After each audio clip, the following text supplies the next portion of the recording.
Peter Obi tendering from EC8, showing a different thing from what INEC announced when it was announcing the results of the 2023 presidential election in Nigeria.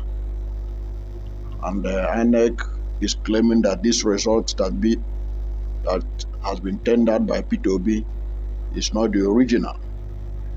But the court has told INEC to then present the original so that they can compare it with what had been tendered.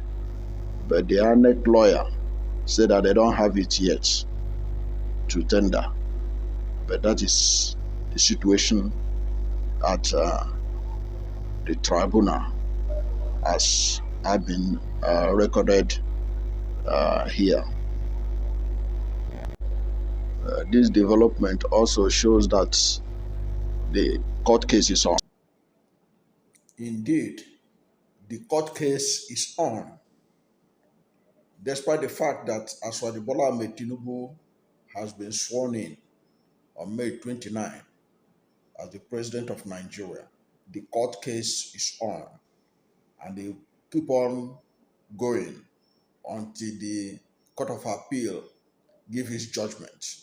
And I can tell you for free, it will also be on again, because whatever this Court of Appeal will say, the matter must end up in the Supreme Court.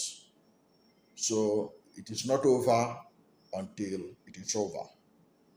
Welcome to my channel, where we discuss everything and all things politics, especially about the 2023 presidential election in Nigeria. In this video, we are looking at Peter Obi's tendering of from EC8 from about 18 states on Thursday amid Tinubu's propaganda, because there is a lot of propaganda on information coming out from the election tribunal, presidential election tribunal. And that was why many of us had called that the processes and the procedures of this court should be televised live to Nigerians, so that there will not be manipulation of the real incidents happening in the courts by the media. Because as you all know, that what we have in Nigeria now is what they call state capture. Literally, someone like Asiwaju Bola Ahmed Tinubu, over the years that he has been in politics and acquired so much money, he is virtually having a stranglehold in various strategic sectors of Nigeria, like the media, like the judiciary, like every other place that is of strategic importance to this country. Okay, that's why people believe that it is difficult to defeat him, even in court. But I have told people, do not dwell on that. Do not dwell on that. Because the judiciary, with the weight of evidence that they are going to receive in this matter, they may be so overwhelmed with evidence that they have no choice but to do the needful. So that is my take on that. But there is serious propaganda going on against Peter Obi and the Labour Party, presenting them as if they are incompetent, as if they don't know what they are doing, as if they are disorganized.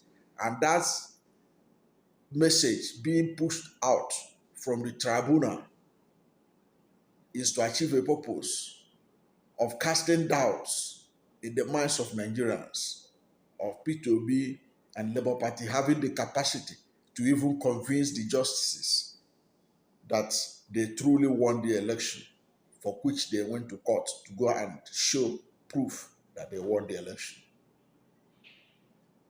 Now, let us look at what happened on Thursday.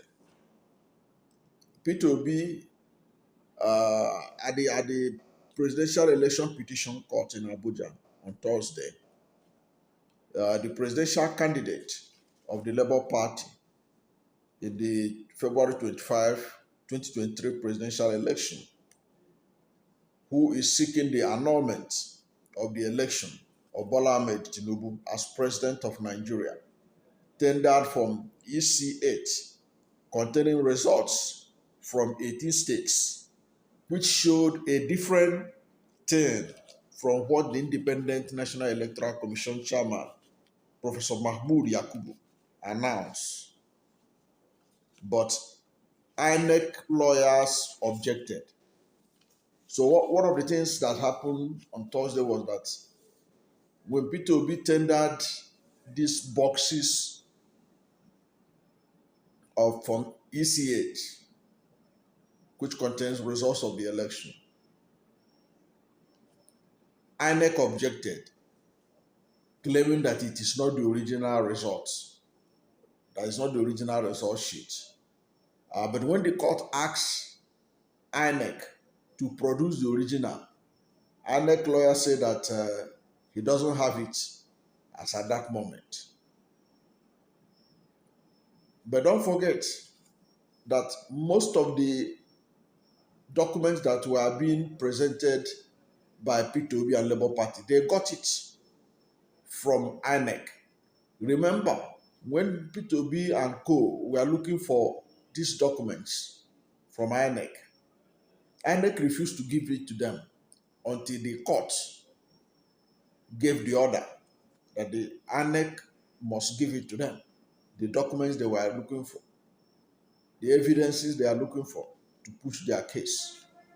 So it was therefore strange to a lot of people that the same documents that they were able to get from INEC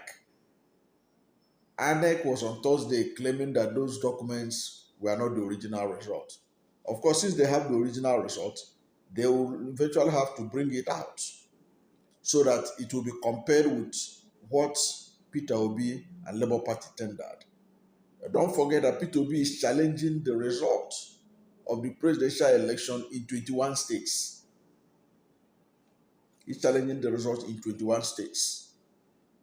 And he has brought, on Thursday, he brought boxes from EC8 for 18 states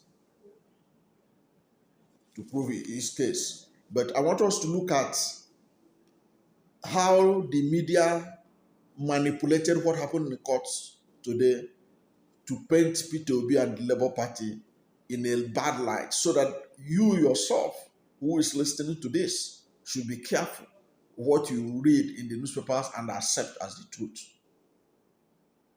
Because you see the way they slanted the report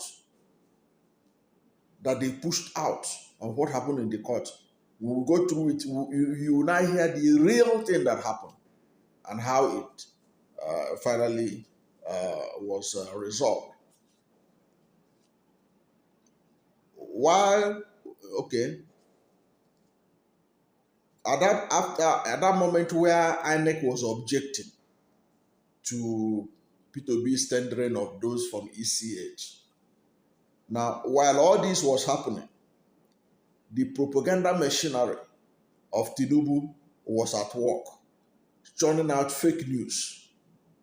For instance, the news agency of Nigeria erroneously reported that the Presidential Election Petition Tribunal, for the third time this week, has been forced to step down hearing in the petition filed by Mr. Peter Obi. You see, that was one of the lies they spread, that the court has stepped down the petition of Peter Obi for the third time. Now, let us continue and see what they were saying. And the Labour Party, due to poor scheduling of documents, it means that they didn't know how to arrange their documents. They arranged their document in an inappropriate way without following the normal process they ought to have followed. Now, this is to give the impression that Peter Obi's lawyers are incompetent. That is the message they want to pass. Now, But the report of the 9, let us continue with the report of the 9. Because this 9 report was also reported by the Nation newspaper owned by Tinubu. It was also reported by some other newspapers, even channels in their online print, on their online publication, also published this. Now, the chairman of the court, Justice Haruna Samani, at the resumed hearing on Thursday, had to step down the petition. This was on account of poor scheduling of documents the petitioners brought to tender to prove their allegation of election malpractices during the February 25 presidential election. At Thursday's proceeding, the court observed that the documents were not properly scheduled as it had ordered counsels to do. So the story continues about how Peter Obi and Labour Party didn't do things properly. There was some confusion as a lot of discrepancies were noticed on Emeka were noticed as Mr. Emeka Akpoko, senior advocate of Nigeria from the Obi legal team, attempted to tender documents from the 23 local government areas of Benue. All efforts to reconcile the discrepancies and reschedule the documents were futile, forcing the judges to rise for about 15 minutes to allow petitioners rectify the confusion. The court asked Okpoko to rather file a different schedule of documents he had prepared, which the court said was easier to understand than the earlier filed schedule. Now, these are the reports that they circulated from. In fact, when they were turning out these reports, the court was still in process. It was at that time that I sent a WhatsApp message to somebody who was in the court. I said, look at what I'm hearing, look at what I'm getting from, reading from 9. In fact, I sent the link to the person in the court. Say, look at this is the information I'm getting. This is what is going on. What is really happening in the court? How is the lawyers of Peter Obi handling this matter? Now the person now sent me a response and told me what really happened. The real event that happened in court that was misrepresented by the journalists in the court there to deceive Nigerians, and obviously in favor of Asiwaju Bola Ahmed Tinubu, to present Labour Party and Peter Obi's lawyers as incompetent legal practitioners who don't know what they are doing. And from what they are saying, that they may not be able to even meet up with the capacity, to submit all the documents that are needed for their matter. Now, the person in the court now sent me a WhatsApp message, which he said that the justices, this is exactly what happened, that the justices asked for a list that shows all the local government areas which Peter Obi and Labour Party's lawyers are going to present that day. That's on Thursday. This is because it will be easier for them, especially as regards names and spellings of these local government areas. Now, 10 minutes was given to type it out. It was these 10 minutes that NAN was reporting, Nation newspaper was reporting that the judges stepped down Peter Obi's petition.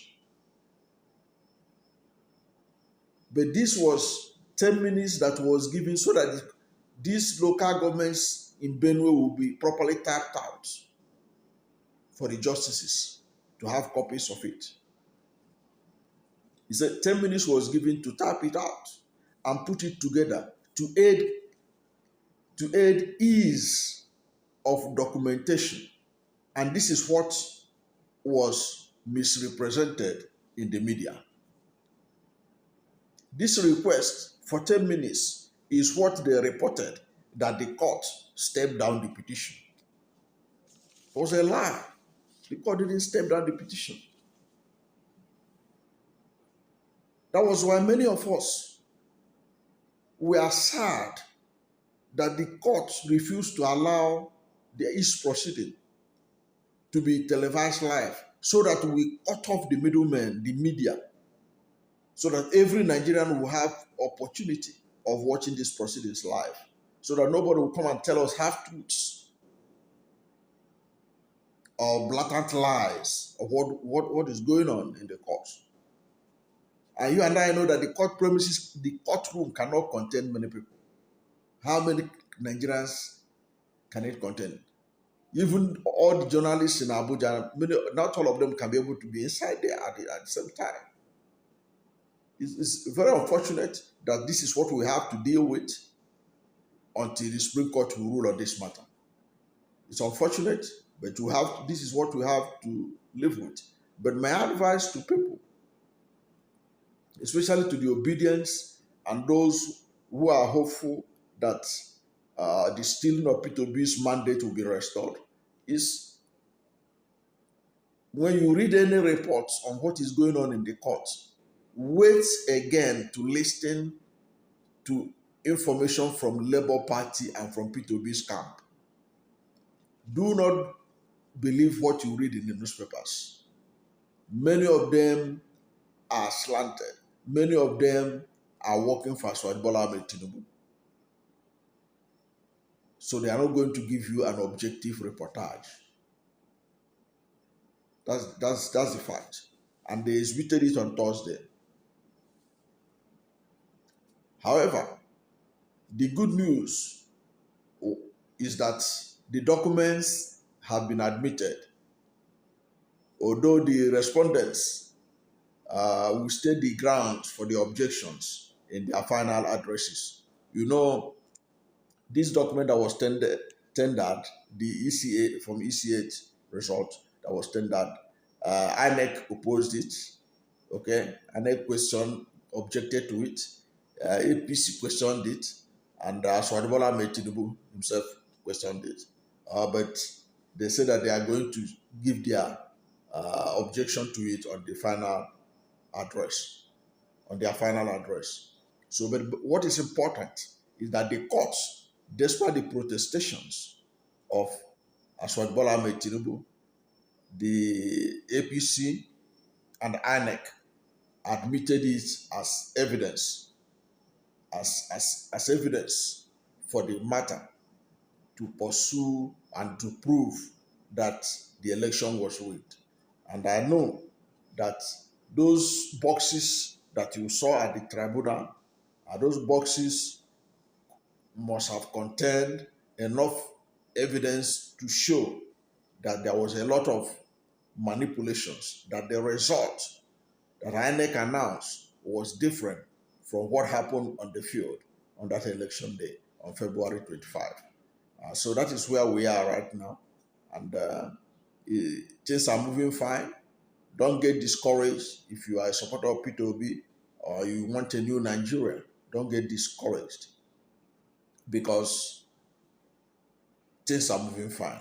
On a serious note, things are moving fine. At the end of the day, it is all going to depend on the Supreme Court looking at the evidence, looking at the law to arrive at a conclusion. Besides these malpractices in the election, don't forget there is also the issue of 25% vote in Abuja, which Bola Ahmed Tinubu did not get. That matter is still there. There is also still the matter of double nomination, which the Supreme Court has trashed as a pre-election matter, but it's different as Peter Obi is requesting to look at it. So Peter Obi's case is different from the PDP's case on double nomination. That matter is also going to be ironed out. There is also the forfeiture of $460,000 proceeds of crime that Asiwaju did in the United States. That one is also enough to disqualify him if the courts can be convinced that that forfeiture is a sign of commission of crime, it's an indictment of crime, and there is an evidence of dishonesty. So things are looking well, and people are thinking that a sitting president cannot be sacked by the Supreme Court. It is not true. It has never been done before in Nigeria, but it can be done. Don't forget, before Peter Obi used the Supreme Court to remove Ngige, the PDP governor, nobody has ever in history of Nigerian politics ever removed an incumbent government from power using the Supreme Court or any court for that matter. He did it. Today it has become a common thing that an elected governor could be removed from office by the pronouncements of the court. It had happened in Edo State after Peter Obi did it. It happened in Edo. It happened in Osun. It happened in Ekiti. It happened in Imo State and so many other places now. That's why you have staggered election in Nigeria today. It is all because Peter Obi took the courage of his conviction to fight for his right, and the Supreme Court gave it to him. So it becomes the first time it was ever done.